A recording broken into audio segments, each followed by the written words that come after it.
సంఘం ప్రాథమిక ఆరోగ్య కేంద్రం ప్రధాన గేటును ఎంపీడీఓ షాలెట్ డాక్టర్ అశోక్ కుమార్ ప్రారంభించారు. గత 3 ఏళ్లుగా గేటు ముందు వర్షపు నీరు నిలబడడం, మార్గం లోతట్టుగా ఉండడంతో ప్రధాన గేటు మూతపడి ఉంది. దాంతో డాక్టర్ అశోక్ కుమార్ సంఘం ప్రత్యేక అధికారి ఎంపీడీఓ షాలెట్ దృష్టికి తీసుకెళ్లారు. స్పందించిన ఎంపీడీఓ షాలెట్ పంచాయతీ నిధులతో గ్రావెల్ వేయించి మార్గాన్ని చదును చేశారు. దీంతో అత్యవసర సమయాల్లో అంబులెన్సులు, ఇతర వాహనాలు నేరుగా పీహెచ్సీలోకి చేరుకునేందుకు మార్గం సుగమనమైంది.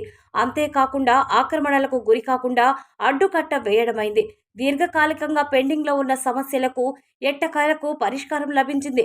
ఈ కార్యక్రమంలో డిప్యూటీ ఎంపీటీఓ నర్సయ్య, ఆరోగ్య విస్తరణాధికారి మల్లెం కొండయ్య, వైద్య సిబ్బంది పాల్గొన్నారు. అందరికీ నమస్కారం అండి. మన సంఘం పిహెచ్సి యందు మెయిన్ డోరు క్లోజ్ చేసి ఉండింది. ఎందుకంటే ఆక్రమణలకి గురవుతుంది.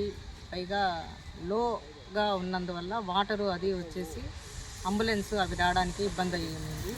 సో డాక్టర్ గారు వచ్చి నన్ను అడిగారు సంఘం స్పెషల్ ఆఫీసర్గా మాకు హెల్ప్ చేయమని.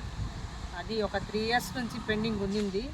ఇది ఎమర్జెన్సీ పర్పస్ కాబట్టి ప్రజల ఆరోగ్యం అది దృష్టిలో పెట్టుకొని ఈ వర్క్ అయితే మనం టేకప్ చేసి పంచాయతీ నిధుల నుండి చేయించడం అయితే అయింది. ఇది అందరికీ ఉపయోగపడుతుంది. అంబులెన్స్ అవి డైరెక్ట్గా రావడానికి ఆక్రమణకు గురి కాకుండా అన్ని విధాల వర్షం నీరు నిలవ ఉండకుండా అన్నిటికి కూడా బాగా నీట్గా అయితే మన పంచాయతీ వాళ్ళు చేయడం అయింది. ఇది అందరికి కూడా మంచిగా ఉపయోగపడుతుందని నేను భావిస్తున్నాను. అందువల్ల అయితే వెంటనే స్పందించి చేయడం అయింది. Thank you very much.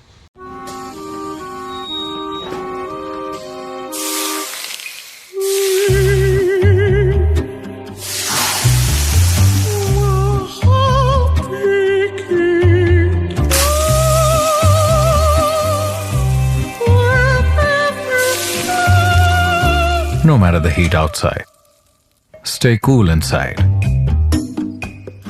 with energy-efficient windows from Asahi System Windows. Please subscribe SS News AP.